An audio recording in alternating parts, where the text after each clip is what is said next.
ಇಲ್ಲಿ ಮಾತಾಡಕ್ಕೆ ಕೊಡು, ಒಂದೆರಡು ನಿಮಿಷ ಹಂಗೆ ಒಂದು ನಿಮಿಷ ಮಾತಾಡ್ಬಿಡ್ತಾರೆ. ಮಧ್ಯ ಬಂದ್ಬಿಟ್ಟು ಇಲ್ಲೇ ಬರ್ತಾ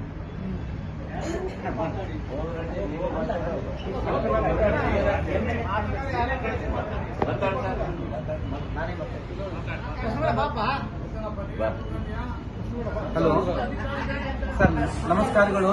ನಮ್ಮ MLA ಸಾಹೇಬರಿಗೆ, ಶಾಸಕರಾದಂಥ ನಾರಾ ಭರತ್ ರೆಡ್ಡಿ ಅವರಿಗೂ ಮತ್ತು ನಮ್ಮ ಗ್ರಾಮಾಂತರ ಕ್ಷೇತ್ರದ ಶಾಸಕರಾದಂಥ ನಾಗೇಂದ್ರ ಅಣ್ಣನವ್ರಿಗೂ ನಮ್ಮ ತುಂಬ ಹೃದಯದ ಧನ್ಯವಾದಗಳು. ನಾವು ಟ್ರಿಪ್ ಅಂತೇಳಿ ಬಂದಿದ್ದೀವಿ, ದುಬೈಗೆ ಬಂದಿದ್ದೀವಿ. ಇವತ್ತಿನ ದಿವಸ ನಮ್ಮದು ಸಾಯಂಕಾಲ ಸಂಜೆ ಫ್ಲೈಟ್ ಇತ್ತು 9 ಗಂಟೆಗೆ. ಅದು ನಾವು ಮಧ್ಯಾಹ್ನ 3 ಗಂಟೆಗೆ ಸಿಟಿನ ಶಾರದಾ ಸಿಟಿಯಿಂದ ಹೊರಟಿದಾಗ ದಾರಿ ಮಧ್ಯದಲ್ಲಿ ಫ್ಲೈಟ್ಗಳೆಲ್ಲ ಬಂದ್ ಆಗಿದ್ದಾವೆ, ಎಲ್ಲ ಏರ್ಪೋರ್ಟ್ ಎಲ್ಲ ಬಂದ್ ಆಗಿದೆ ಅಂತ ಹೇಳಿದ್ರು. ನಿಮಗೆ ಏನು ಸಿಗ್ತಾ ಇಲ್ಲ ಅಂತ ಹೇಳಿದ್ರು. ನಾವು ಅಲ್ಲಿ ಹೋಗಿ ಕೇಳಿದೆ, ನಮ್ಮನ್ನ ಏರ್ಪೋರ್ಟ್ ಒಳಗಡೆ ಕೂಡ ಯಾರು ಕರ್ಕೊಳ್ಳಿಲ್ಲ.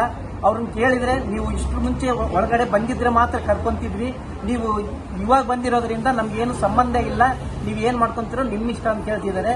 ನಾವು ಹೊರಗಡೆ ಬಂದು ಕೇಳಿದ್ರೆ ಎಲ್ಲವೂ ಒಂದು ದಿವಸಕ್ಕೆ 15ರಿಂದ 20 ಸಾವಿರ ದುಡ್ಡು ಕೇಳ್ತಾ ಇದ್ದಾರೆ ಲಾಡ್ಜ್ಗೆ. ಆದ್ರೂ ದುಡ್ಡು ಕೂಡ ನಾವೆಲ್ಲ ಟ್ರಿಪ್ ಮಾಡಿರೋದ್ರಿಂದ ಇವತ್ತು ಕೊನೆ ದಿವಸ ಆಗಿರೋದ್ರಿಂದ ನಮ್ಮ ಹತ್ರ ಯಾರ ಹತ್ರನೂ ಕೂಡ ದುಡ್ಡು ಕೂಡ ಇಲ್ಲ. ದಯವಿಟ್ಟು ಇದಕ್ಕೆ ಏನಾದರೂ ಒಂದು ವ್ಯವಸ್ಥೆ ನಾರಾ ಭರತ್ ರೆಡ್ಡಿ ಅಣ್ಣವರು ಮತ್ತು ನಾರಾ ಭರತ್ ರೆಡ್ಡಿ ಸರ್ ಅವರು ಮತ್ತು ನಾಗೇಂದ್ರ ಅಣ್ಣನವರು ಸೇರ್ಕೊಂಡು ಇದಕ್ಕೆ ನಮ್ಗೆಲ್ಲ ಮತ್ತು ತುಕಾರಾಮ್ ಸರ್ ಅವರು ಸೇರ್ಕೊಂಡು ಇದಕ್ಕೆಲ್ಲ ಒಂದು ವ್ಯವಸ್ಥೆ ಮಾಡಬೇಕಂತೇಳಿ ತಮ್ಮಲ್ಲಿ ಸವಿನಯ ಪ್ರಾರ್ಥನೆ ಮಾಡ್ಕೊಳ್ತಾ ಇದ್ದೀವಿ.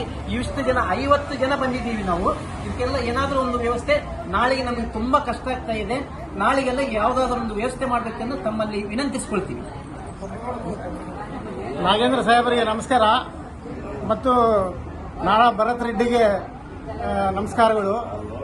ಈಗ ನಮ್ಮ ಅವ್ಯವಸ್ಥೆ ಬಗ್ಗೆ ಈಗಾಗಲೇ ನಮ್ಮ ಬ್ರದರ್ ಕೋಟ್ರೆಡ್ಡಿ ಎಲ್ಲ ಎಕ್ಸ್ಪ್ಲೈನ್ ಮಾಡಿದ್ದಾರೆ.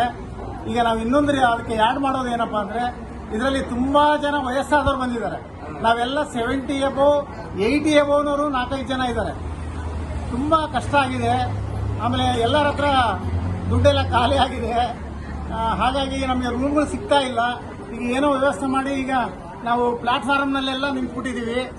ಅದಕ್ಕೆ ನೀವು ಅಂಬಾಸಿಡರ್ ಹತ್ರ ಮಾತಾಡ್ತಿರೋ ಅಥವಾ ಸೆಂಟ್ರಲ್ ಮಿನಿಸ್ಟರ್ ಹತ್ರ ಮಾತಾಡ್ತಿರೋ ಅಥವಾ ನಮ್ಗೆ ಏನಾದರೂ ಒಂದು ನಾಳೆ ನಾಡೋದಕ್ಕೆ CM ಹತ್ರ ಮಾತಾಡ್ತಿರೋ ವ್ಯವಸ್ಥೆ ಮಾಡ್ಕೊಡ್ಬೇಕಂತೇಳಿ ತಮ್ಮಿಬ್ಬರನ್ನ ಸವಿನಯ ಪ್ರಾರ್ಥನೆ ಮಾಡ್ತಾ ಇದ್ವಿ.